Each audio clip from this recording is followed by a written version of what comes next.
Salut! Aujourd'hui, on va écouter le parcours de Piri. Il a 37 ans, il a été trader mais finit actuellement sa formation pour être prof. Il a étudié aux États-Unis, en Angleterre et plus récemment à Neuchâtel. Il a beaucoup voyagé, notamment au Japon où il a découvert son attrait pour l'enseignement. Piri, c'est un grand monsieur qui parle beaucoup avec les bras. J'ai essayé de le canaliser au max pour qu'il parle dans son micro, mais ça n'a pas été très concluant tout le long de l'interview. Donc désolé d'avance si l'intensité de la voix varie. Sur ce, bonne écoute. Salut Piri. Bonjour Laura. Merci beaucoup d'avoir accepté. T'as un parcours éclectique, t'as eu pas mal de reconversions, t'as beaucoup voyagé. On va commencer par le début. Quand t'as terminé le lycée, t'as fait quelques voyages. Et après, t'as fait un bachelor en économie aux États-Unis. Pourquoi ce choix ? Alors, j'ai eu beaucoup de chance dans ma vie, j'ai toujours pu voyager. J'ai toujours eu la chance de pouvoir voyager surtout. Alors je pense que, en tout cas pour moi, je suis né en Suisse, mais j'ai quand même eu toujours une ouverture un peu au monde et je me suis dit, voilà, pour moi, c'était aussi une option toujours de dire, voilà, est-ce qu'on peut voir ailleurs ou à l'étranger ou pas.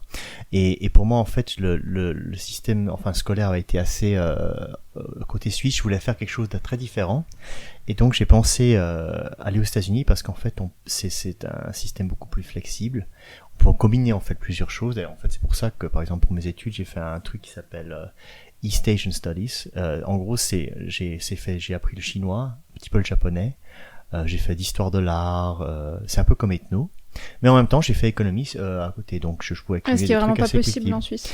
Ce serait possible, mais ce serait beaucoup plus, le système serait beaucoup plus rigide. Il faudrait, je pense, faire 4 ans. C'est une bonne question, mais en général, j'ai remarqué en Suisse, la formation est assez approfondie, mais c'est en général une formation qui est moins flexible, en fait. Et pourquoi économie ? Parce que je me suis dit que c'était cool de faire. Je me disais que ce serait intéressant de faire du chinois parce que j'ai été là-bas aussi pour la culture, ça m'intéressait en fait. Je suis un grand féru d'histoire, mais je voulais quand même avoir aussi quelque chose au cas où si je pouvais trouver un boulot. Donc je me suis dit sciences économiques, ça pourrait aider. Ok, d'accord. Est-ce que tes études là-bas t'ont plu ? Oui, parce que d'abord c'était un environnement très sympa. C'était dans la Nouvelle-Angleterre, ce qui s'appelle. Alors c'était très très sympa. Je pouvais faire plusieurs choses et puis les gens étaient d'horizons très différents. Les États-Unis c'est très très différent par rapport à la Suisse. C'est plutôt des gens qui disent pourquoi pas plutôt que pourquoi. Et donc c'était pour moi ça a été super cool dans le sens que voilà j'ai pu faire des choses très très diverses. Et somme toute, j'ai été très content de mes études en soi. Donc je me disais voilà, j'ai appris une langue étrangère. J'ai été immergé à des cultures que je n'aurais pas pensé. Et en même temps, j'avais quand même fait un minimum d'économie, donc je me disais voilà, j'ai profité de mes études, mais en plus, ce sera utile, Inch'Allah. Et justement, est-ce que ça a été facile l'insertion sur le marché du travail ? Alors oui et non. En fait, j'ai remarqué que je pense que quoi qu'on fasse, c'est en général difficile, mais moi en plus j'avais fait donc un bachelor américain, donc ça sortait des normes. Donc par exemple pour beaucoup d'entreprises suisses, c'est un peu vous n'avez pas fait un truc suisse. Et donc le but c'était de revenir travailler en Suisse. Oui, éventuellement, parce que je me suis dit aussi que je voulais quand même rentrer en Suisse et voir ce qui se fait. En tout cas, de toute façon, commencer par là. Et donc j'ai essayé en fait. Les débuts c'était assez difficile, mais finalement j'ai petit à petit, bien sûr, on peut toujours trouver des choses. Et donc j'ai fait pas mal d'années en fait en finance principalement. C'est dans quoi je voulais faire carrière. Et donc j'ai fait quelques années et en fait sautant en branche, comme c'était assez flexible, je pouvais faire un petit peu de tout. Donc ça m'a pas empêché de faire ce que je voulais. Ok.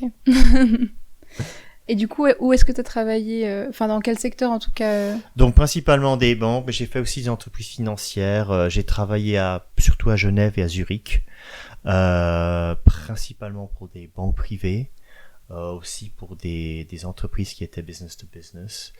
Et après, j'ai aussi travaillé pour des sociétés privées qui faisaient par exemple le commerce des commodités. Et donc ça aussi c'était à Genève. Voilà, j'ai fait un petit peu beaucoup de choses. J'ai fait ce qu'ils appellent du back, du middle, du front office. En fait, j'ai fait plusieurs positions très très différentes avant de finalement devenir trader. Et c'était voilà. Trader, ok. Ça a été. C'est quoi exactement trader ? En gros, c'est quelqu'un qui est payé pour acheter et vendre d'une façon intelligente afin qu'on fasse un profit. Et donc ça consiste principalement à être au téléphone, à discuter avec des gens et à faire en sorte que c'est une moitié une position de vente, pas une position relationship manager. Et ensuite il faut être un minimum consciencieux. Mais en gros c'est ça. Est-ce que tu arriverais à me donner une fourchette du salaire que tu gagnais? Alors, on va dire que je gagnais très très bien. Mhm. Je ne mourrais pas de faim, on va dire que je faisais à la fin les 100 000 francs. Après, il y a aussi un bonus à l'année qu'on obtient. Donc voilà, c'était un boulot qui était somme toute, on vivait très confortablement. En plus, c'était assez sympa parce que je travaillais quasiment que 6 heures par jour en général. Ah ouais, d'accord. Et je travaillais en général l'après-midi, donc c'était tout l'après-midi et je sortais le soir, donc c'était... Ah ouais. Ah mais je pensais pas qu'il y avait ce genre de rythme. Parce qu'à l'époque, je suivais, maintenant je sais pas si ça changeait ou pas, mais je suivais l'horaire de New York, donc... Ah bah oui. Donc principalement, voilà. Mm. Et je pense qu'il y avait d'autres gens en fait qui, par exemple, se levaient très très tôt le matin et qui faisaient en fait l'Asie, par exemple. Ah ouais. Alors ça dépend. D'accord. Et toi, vu que t'avais appris le chinois, t'as jamais travaillé en relation avec l'Asie? Oui, justement, ça a été très utile de ce côté-là. Donc pour ça, ça dépend en fait. Par exemple, quand je travaillais à Zurich, non, c'était pas très utile. Enfin, ça n'aide pas beaucoup pour le suisse allemand non plus. Oui. Mais en tout cas, oui, l'usage des langues a été très utile, je dirais, dans le parcours. Presque plus en fait que la formation initiale. Il faut quand même qu'il y ait un minimum de connaissances ou de capacités, mais essentiellement, après, c'est plutôt ce qu'on fait soi-même. Et puis, les langues ont beaucoup aidé. Beaucoup de temps. Parce que toi, t'as le français, l'anglais... Le français, l'anglais, on va dire l'allemand, j'arrive, et puis le chinois. J'arrive. Après, il y a d'autres langues que je peux baragouiner, mais ouais. Voilà. Ok, d'accord. Et à quel moment tu t'es dit que t'allais pas faire ça toute ta vie? Ah, alors ça c'est une bonne question. Alors, effectivement, il y a des moments où je me dis, je suis quand même un fou d'avoir lâché un boulot aussi cool parce que je pouvais dormir jusqu'à 11h le matin ou alors faire du ski ou je sais pas quoi. Et l'après-midi, effectivement, voilà, c'était pas un boulot non plus, c'est pas un boulot en usine, c'est pas un astreignant, enfin voilà. Ça peut être un boulot stressant, mais voilà. Mais alors en fait, c'était peut-être une partie, c'est ça. C'était un boulot assez stressant. Et puis j'avais pas l'impression que j'accomplissais vraiment quoi que ce soit. Enfin, c'était pas quelque chose que j'ai réalisé pour moi. Je voulais quelque chose, enfin peut-être qu'il soit plus en accord avec mes valeurs. Je voulais faire quelque chose parce que je me dis voilà, j'ai laissé quelque chose de bénéfique en tout cas au monde. Je me disais pas juste, je me suis purement égoïstement pour moi-même. Donc au bout d'un moment, je me semblait que ça semblait assez insatisfaisant. Mais ça c'est pour moi, donc voilà. Au bout d'un moment, je me suis dit que voilà, ça me semble très très vain tout ça. J'en prenais pas beaucoup de plaisir en fait à aller travailler. Et j'ai décidé que voilà, je voulais faire autre chose parce que je pense que la folie c'est de faire, c'est toujours la même chose comme a dit Einstein et puis s'attendre au même résultat. Alors là on va pas très loin, donc pour moi je me suis dit voilà, faut que ça change. D'accord, ok. Et du coup, donc après ça t'as de nouveau voyagé. Oui. C'est ça. Notamment au Japon. Voilà. Où t'as donné des cours de langue. Oui, alors en fait j'ai surtout voyagé en Asie. Et j'ai vu le Japon et j'ai adoré le Japon en fait et je me suis dit voilà je rester un petit moment. Comme désormais j'avais plus vraiment beaucoup d'attaches, évidemment, mais pour trouver un revenu, je me suis dit je vais donner des cours d'anglais. J'avais déjà fait ça quand j'avais été en voyage à l'étranger en Chine et j'ai fait ça une année et quelques et j'ai beaucoup adoré parce que justement on a un grand contact avec les gens, mais c'est quelque chose de très positif, c'est à la fois un partage et en même temps c'est pas juste l'anglais, mais c'est beaucoup de choses. Mais en même temps, c'est quelque chose, je dirais, positif pour les gens. Donc j'ai beaucoup en fait aimé cet aspect-là. Je me suis dit que ce serait intéressant d'explorer ça plus profondément. Ok. Et du coup, t'es revenu en Suisse et t'as entrepris des études pour pouvoir être ensuite enseignant. Exactement. En fait, dans ma tête, est né presque le projet professionnel. Je me suis dit voilà, je vais rentrer en Suisse. Bon, en plus en Suisse, on a des très bonnes conditions quand on enseigne.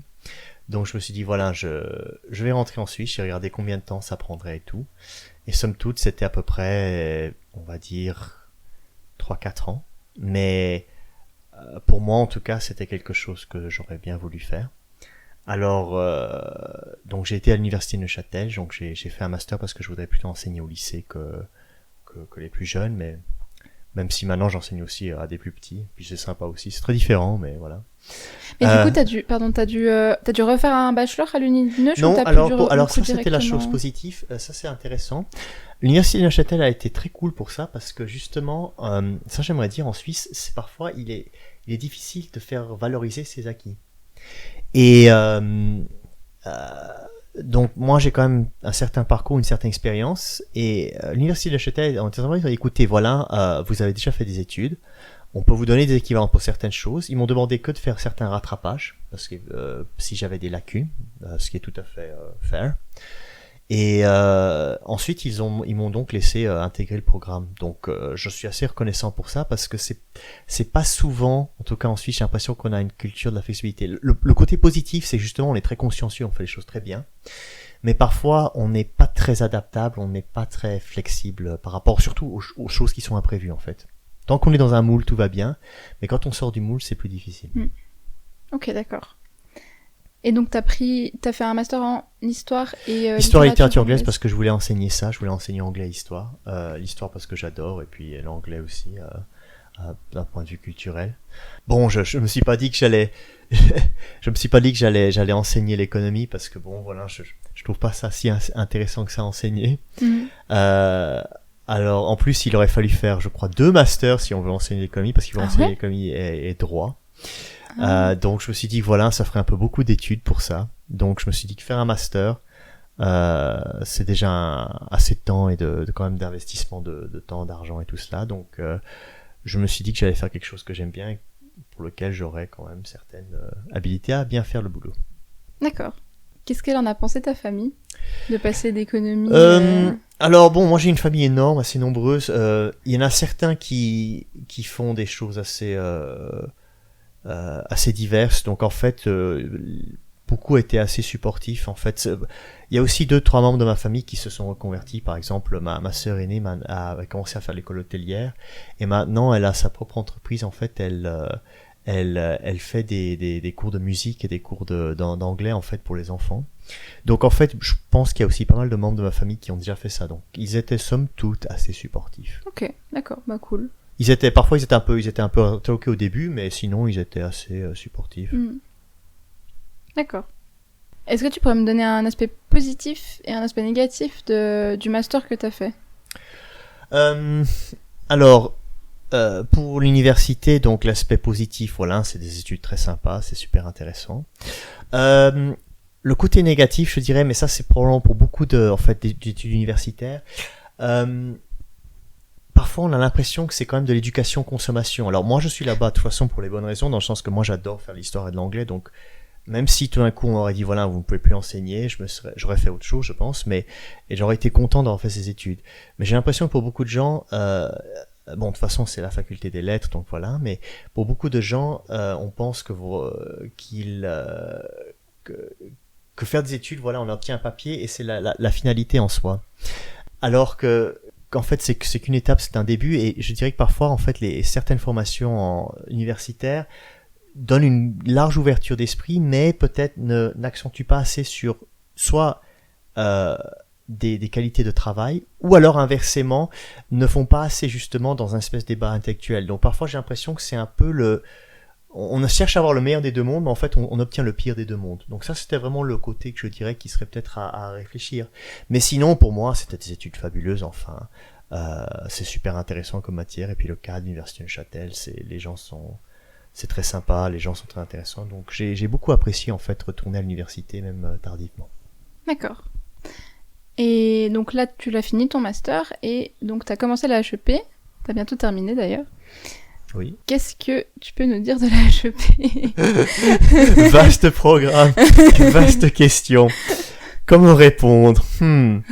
Alors malheureusement, si on veut devenir enseignant, il faut faire la HEP. Ça c'est le premier point. Le deuxième point. Il y a pas tous les profs qui, genre typiquement les enseignants en HES, ils sont rares à devoir faire des cours de pédagogie. Alors dans ce cas, je dirais que c'est potentiellement un cours de pédagogie pourrait être très intéressant, mais ça dépend comment il est construit. Alors pour moi, pour enseigner donc au lycée principalement, parce que mes branches sont plutôt des branches de lycée, il faut passer par la HEP. je dirais que j'aurais aimé, je pense, pour le temps investi, parce que c'est quand même supposément un master, le temps investi, il est assez, je pense qu'on aurait pu faire mieux avec le temps qui a été imparti à ce master. Je pense qu'on pourrait faire des choses plus, en tout cas concevoir de façon différente les cours, ou peut-être réimaginer le programme. Mais en tout cas, quelque part pour moi ça a été un tout petit peu une déception. On reste sur sa fin, dans le sens surtout que moi je suis venu avec une très bonne volonté, enfin pour quelque chose vraiment par choix. Pas du tout là par défaut. Voilà, et pour moi quelque part il y a une part de déception vraiment sur la HEP. C'est quelque chose qu'il faut faire, il faut passer par là, mais je reste grandement sur ma faim en fait par rapport à la formation. Et concernant le métier d'enseignant, est-ce que tu te vois faire ça toute ta vie? Bah, écoute, je sais pas si j'aurai encore le temps de changer 8 fois de formation, mais je pense, mais j'ai l'impression qu'il faut jamais en dire jamais, parce que je pense que déjà que je suis quelqu'un qui change constamment de choses. Enfin, je suis intéressé par des choses très différentes, donc je vais pas dire jamais, mais en tout cas, j'espère. Je pense que ça devrait quand même être pour un bon bout de temps. Pour l'instant, du coup, t'as quand même fait quelques stages. Pour l'instant, ça te plaît? Est-ce qu'il y a des aspects qui t'ont surpris? Oui, alors il y a un aspect. Je pense que c'est bien dans le sens qu'il y a un aspect quand même de préparation des cours qui est assez important. Et je pense que c'est un bon aspect en Suisse, parce que j'ai l'impression que les enseignants se donnent la peine justement pour faire ça, parce qu'en général on fait 45 minutes dans un cours. Peut-être pour le prof ça a pris plusieurs heures de travail. Donc il y a cet aspect. Et c'est un aspect dont on se rend pas du tout compte. Non, il y a beaucoup de gens qui critiquent les profs en disant ils ont je sais pas combien de semaines par année de vacances et ils foutent rien. Non, alors justement, je dirais justement ça le problème, c'est qu'en fait c'est le seul bémol, parce que tout le reste ça semble très bien. Il y a des grandes vacances, on est raisonnablement bien payé. Le problème, c'est que les gens ne réalisent pas, c'est que quand on finit un travail, les 3/4 des gens ils rentrent chez eux et c'est fini. Tandis que pour un prof, ça commence, il faut préparer les cours, il faut corriger, il faut contrôler, il faut vérifier, il y a plein de choses administratives. Donc en général, c'est un travail qui demande passablement d'heures d'investissement. Et il y a aussi un aspect créativité, dans le sens qu'il faut constamment se dire, voilà, qu'est-ce qu'on peut faire pour intéresser les élèves ou faire mieux. Donc c'est quand même quelque chose qui demande beaucoup je dirais, d'engagement pour si on veut faire un travail à peu près correct. Mais c'est quelque chose de très récompensant, parce qu'il y a un super contact humain. Enfin, c'est très beau de ce point de vue-là. C'est pour ça aussi que j'ai fait ce métier. Pour l'instant, t'as eu des bonnes expériences avec les élèves? Oui, non, c'est super et tout. Non, ils sont choux, franchement. Mais j'ai envie de dire, même les petits cons, en plus, c'est la seule chose où j'ai la difficulté, parce qu'il faut rester sérieux, et chaque fois que je vois ça, j'ai presque envie de me marrer. C'est pas possible. Non, c'est vraiment pas, je crois que tant qu'on a de la bonne volonté envers les gens, ça vient dans les deux sens. Après, il y a aussi des situations plus graves, mais pour l'instant, peut-être que j'ai purement eu de la chance, je touche du bois, mais ouais, non, c'est rigolo. Même les petits cons sont super sympas. D'accord. Durant ton parcours, quelle aptitude tu t'es découverte? Ma capacité à constamment avancer en dépit de ne pas savoir exactement où on va. Je crois que c'est ça. Je crois que c'est un petit peu ça, dans le sens que la vie est une grande aventure, dans le sens que au début j'avais beaucoup de certitudes, et je réalise en fait que il ne s'agit pas tant d'avoir trop de certitudes, justement, plutôt que de voir qu'est-ce que le bon côté des choses. Alors pour moi, je suis aussi quelqu'un qui a donc un parcours assez hétéroclite, mais en tout cas, j'ai remarqué qu'on découvre toujours des nouvelles choses intéressantes, et c'est ça qui fait partie de ce qui est agréable, c'est de pas rester fixé dans une certaine routine. Et ça veut pas dire qu'il faut pas avoir de but, hein, j'ai pas envie de dire ça. Il faut bien sûr planifier les choses, mais je crois qu'on a beaucoup trop d'insistance en fait sur avoir un certain statut ou des certains résultats en fait. Surtout en Suisse, on est assez consciencieux, sérieux, et parfois j'ai l'impression qu'on passe à côté de choses qui pourraient peut-être être tout aussi sympas, et dont il n'y a pas en fait de honte à avoir, ou de peur par rapport à justement essayer parfois de changer ou de faire des choses neuves.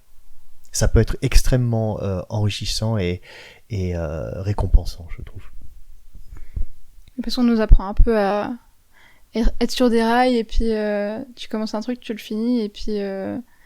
Bon, maintenant, avec notre génération, ça change quand même un peu. La génération d'avant, c'était... t'as le même travail toute ta vie. Et c'est vrai que maintenant, Ouais, je suis d'accord dans le sens... De toute façon, nous, on va être un peu plus obligés d'être adaptable parce que bon, voilà, les choses changent très vite. Mais j'ai envie de dire, c'est une bonne chose aussi parce que justement, comme ça, on ne se ferme pas la porte en fait, dans le sens, on échange je pense que s'il y aura peut-être un peu moins de sécurité, mais en même temps, ce sera beaucoup plus enrichissant comme vie, parce que justement, peut-être aussi, on va réaliser les choses qui sont peut-être plus importantes que purement une certaine matérialité, qui à la fois, c'est vrai, qui est très, il faut pas cracher dessus non plus, mais je pense qu'à long terme, il n'y a pas que ça, et justement, en fait, quand on sort de sa zone de confort, je pense ça c'est quand même un aspect intéressant. Quand on veut changer de formation, il y a quand même des aspects qui sont, voilà, on commence un peu à zéro, on n'a pas un salaire qu'on avait avant ou des choses comme ça, mais c'est des risques, c'est aussi des inconforts à prendre, mais en général je dirais qu'on est toujours récompensé si on veut bien se donner la peine de faire un petit peu différent. Et on s'est un petit peu écarté de la question, mais du coup, à contrario, quelle inaptitude tu t'es découverte? Alors pour les inaptitudes, beaucoup de choses. Incapacité à sortir de l'aéroport de Tokyo en premier lieu, parce que je crois que j'avais dit un truc faux. En plus, je leur ai dit, je pensais que je parlais parfaitement japonais, mais c'était pas tout à fait ça. Beaucoup de quiproquos. Ce que j'ai appris surtout, c'est que une inaptitude, je dirais, pour moi en tout cas, c'est pour ce qui m'intéresserait le plus. Ce qui m'intéressait, c'était surtout les gens. Et j'ai découvert en fait que j'ai parfois une inaptitude à voir aussi la réalité des gens, parce que j'aime beaucoup les personnes. Donc en général,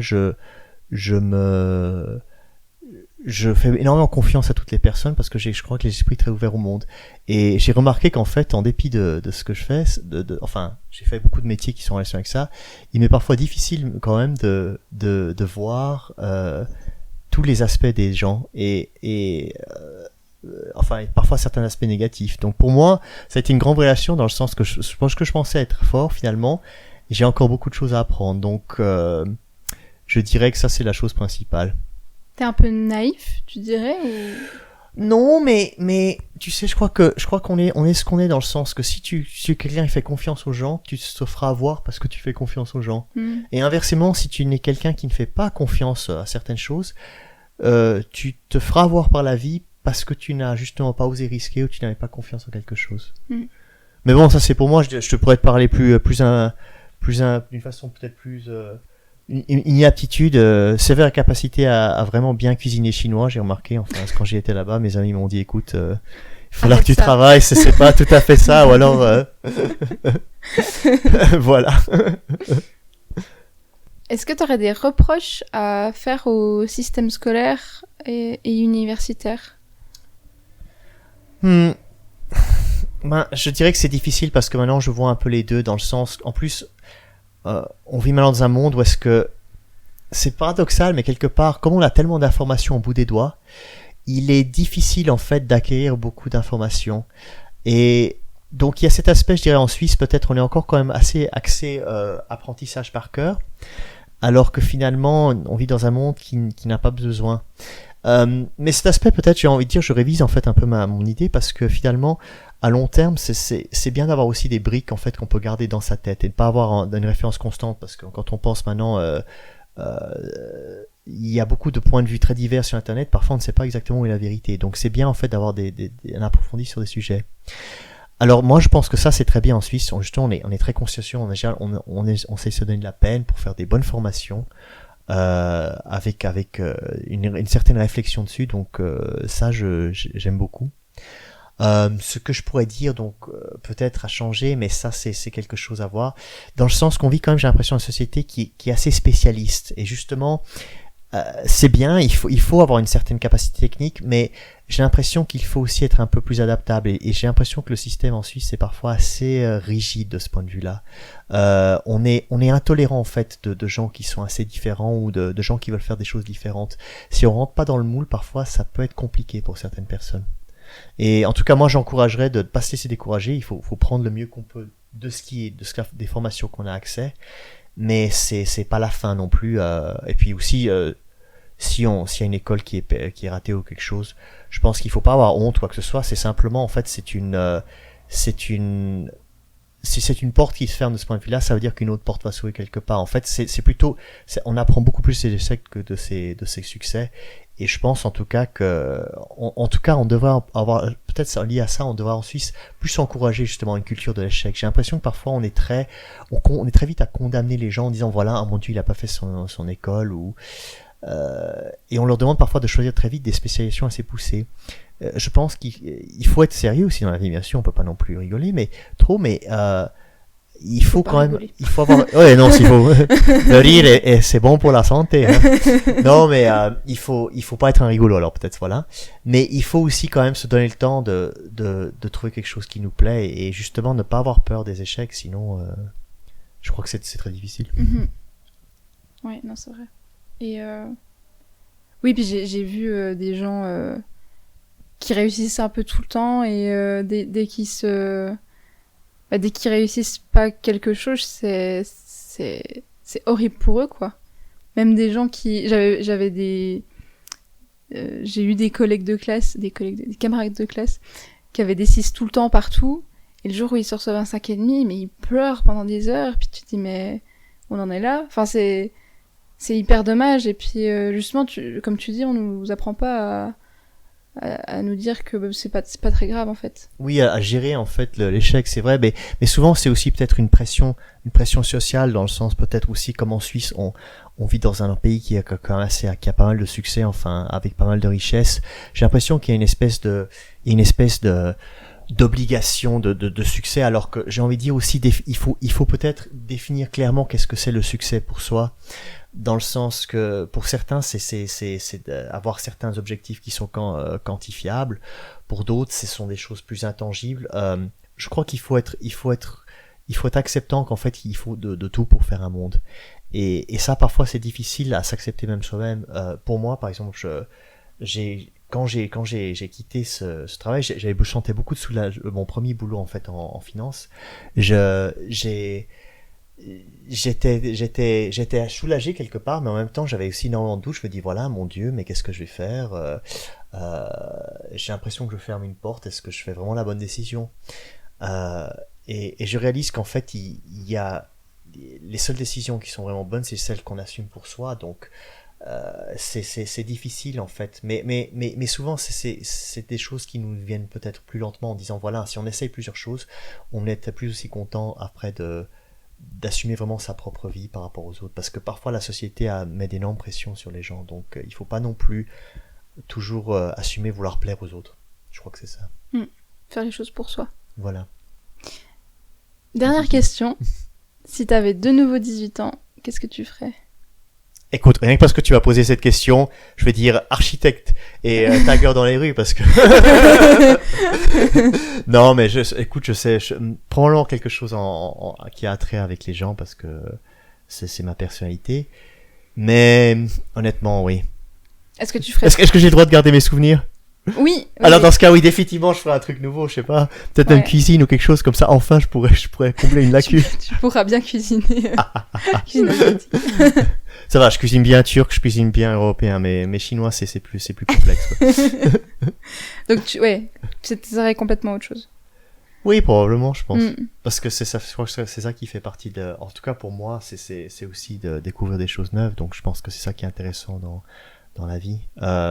J'ai l'impression qu'à long terme, en tout cas pour moi, le bonheur, c'est aussi, c'est plutôt c'est découvrir des choses, c'est être en accord avec soi-même plutôt que vraiment se conformer à une certaine image de soi que parfois souvent les autres imposent. Ok, bah super, merci beaucoup, c'était super intéressant. Bah merci à toi. Merci Piri. Merci beaucoup d'avoir écouté cet épisode, j'espère qu'il t'a plu. Si c'est le cas, tu peux t'abonner pour ne rater aucun épisode.